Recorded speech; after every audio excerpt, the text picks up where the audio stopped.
Sebenarnya saya mau bikin channel tutorial software gambar, trik-trik gambar juga, menggambar juga. Cuman karena yang nonton banyak kan kalau bahas iPad, jadi saya bahas iPad lagi sekarang.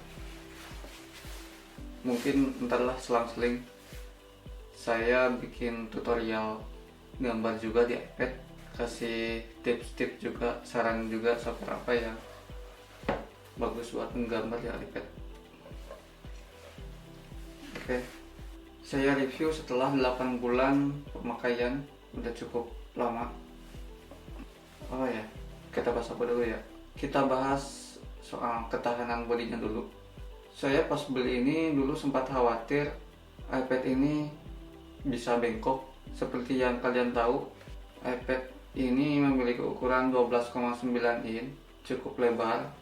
Cuman ininya tipis, bodinya tipis. Jadi saya sempat khawatir ini kalau misalkan saya bawa-bawa gitu, simpan di tas, ketekan sama benda lain, jadi bengkok. Tapi ternyata nggak ada masalah. Saya sering bawa ini di tas, tumpuk sama baju ataupun barang lain, tapi yang kira-kira aman, kayak makanan, saya tumpuk di tas, nggak ada masalah. Padahal saya yakin waktu di tas tuh ini keteken gitu, walaupun nggak kenceng lah, nggak keras tekenannya. Dan sebenarnya sih kalau soal bengkok semangganya tergantung pemakaian kita aja, tergantung kita bawanya kayak gimana. Terus soal ukurannya ini gede atau enggak, kegedean atau enggak, menurutku sih ini pas-pas aja. Apalagi kan saya pakainya buat desain, ini pas banget. Soalnya kalau misalkan kita ngegambar, jadi kanvasnya itu luas, gak nanggung. Jadi kalau misalkan kecil kan kepotong ini gambarnya. Jadi kalau mau ngegambar itu harus geser-geser. Soalnya kalau misalkan kecil kan gak muat, harus geser-geser gitu. Tapi ini kan gede, enak banget. Kayak game juga enak, ngegame soalnya layarnya gede juga.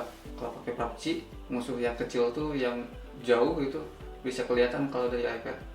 Saya sejak pembelian itu langsung pasang case di iPad sama di Apple Pencilnya, dan juga saya pasang pelindung layar sama kamera belakang.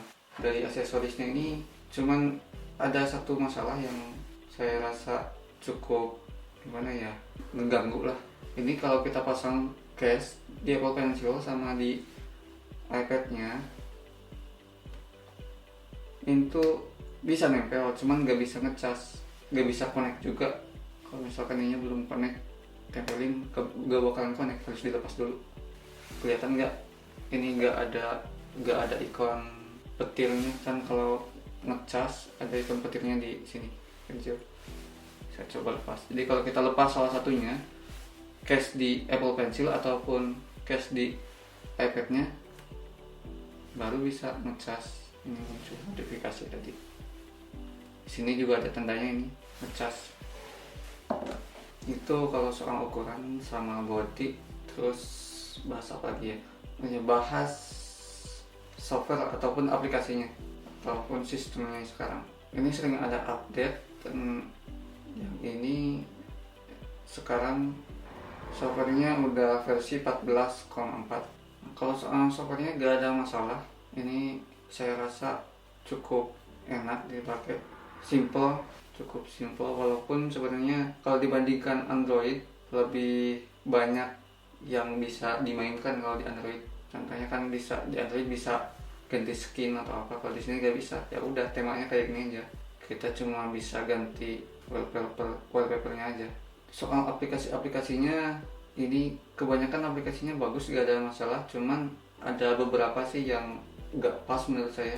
Contohnya di Instagram, ini kita bisa lihat. Ini kalau Instagram ini cuma sepotong. Kalau di iPad ini kayaknya softwarenya cocok atau mirip sama di iPhone. Jadi kalau di iPad itu kayak gini. Jadi belum ada Instagram yang khusus di iPad, jadi kelihatan jelek ini aplikasinya. Facebook juga sama, aplikasinya belum pas di iPad. Dan sebenarnya ada sedikit masalah juga di software design di sini. Ini di Affinity Design. Ya, saya sering pakai ini. Kalau misalkan jadi kalau misalkan layarnya ini terlalu banyak, jadi kadang softwarenya itu, aplikasinya itu ngedadak ngehang. Jadi kita harus close dulu aplikasinya, baru buka lagi, lancar lagi. Dan mudah-mudahan ini cuma masalah aplikasi gitu, ada bug di aplikasi doang. Jadi kalau misalkan ada update di softwarenya atau di aplikasinya, jadi nggak ada masalah lagi. Buat multimedia juga enak. Saya sering nonton Netflix dari sini. Jadi kalau pakai nonton ini layarnya mantap banget. Terus apa ya? Kayaknya udah segitu aja. Nggak ada masalah sih intinya. Nggak ada masalah yang terlalu serius. Kalau dibandingkan sama iPad, kalau dibandingkan sama tablet-tablet yang lain dari merek yang lain, saya rasa ini lebih unggul, soalnya software-softwarenya itu lebih bagus lah kalau menurut saya. Jadi banyak software-software yang bagus yang hanya ada di iPad, nggak ada di OS yang lain. Nah, contohnya Affinity, Procreate, dan LumaFusion. Oh ya, kalau kalian minat beli iPad terus masih bingung mau yang 11 in atau mau pilih yang 12,9 in, kalian tinggal sesuaikan aja dengan kebutuhan kalian. Kalau kalian misalkan butuh iPad tuh untuk desain, saya sarankan beli yang 12,9 in supaya gak nanggung. Soalnya kalau yang 11 in tuh masih terasa kekecilan. Terus soal speknya mau pilih yang 2018 ataupun yang 2020, yang berapa giga memorinya, yang mau yang 64 ataupun yang paling tinggi 1 tera. Kalau kalian masih bingung mau pilih yang mana, jadi kalau misalkan kalian perlunya buat desain, sebenarnya yang 126 ya, 126 ya, kalau nggak salah 126 itu juga sudah cukup. Cuman kalau misalkan kalian pengen yang lebih, kalian bisa beli yang tengah-tengah, yang 256 memorinya ataupun yang paling tinggi boleh. Cuman kalau kita beli yang 1 tera kan itu mahal ya, lumayan. Jadi kalau misalkan kita mau ganti iPad-nya, mau upgrade, ya itu lumayan rugi menurut saya, buang-buang duit. Jadi sesuaikan aja dengan kebutuhan. Kalau misalkan kita perlu upgrade, tinggal upgrade. Saya pakai yang 256 GB. Sejauh ini gak ada masalah dan memorinya masih cukup lega. Soalnya kan ukuran gambar di Affinity sama di Procreate tuh gak terlalu gede. Cuman yang bikin cepet habis memorinya tuh kalau kita download video, contohnya di Netflix misalkan kita nyimpan video yang banyak, itu cepat habis memorinya. Cuman kalau misalkan kalian perlu iPad buat nge-YouTube juga, ini enak yang 12,9, pas buat editing video, layarnya lebar. Tapi kalian harus pilih setidaknya 256, minimum 256 kalau kalian mau iPad itu buat editing video.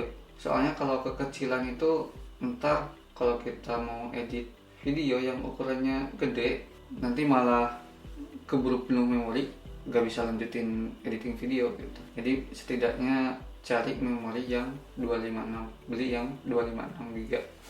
Enak banget ini kalau buat editing video juga, enak pas. Oke, cukup sekian dan jangan lupa subscribe. Dan kalau misalkan kalian ada pertanyaan ataupun saran, kalian bisa tulis di kolom komentar di bawah. Oke, terima kasih.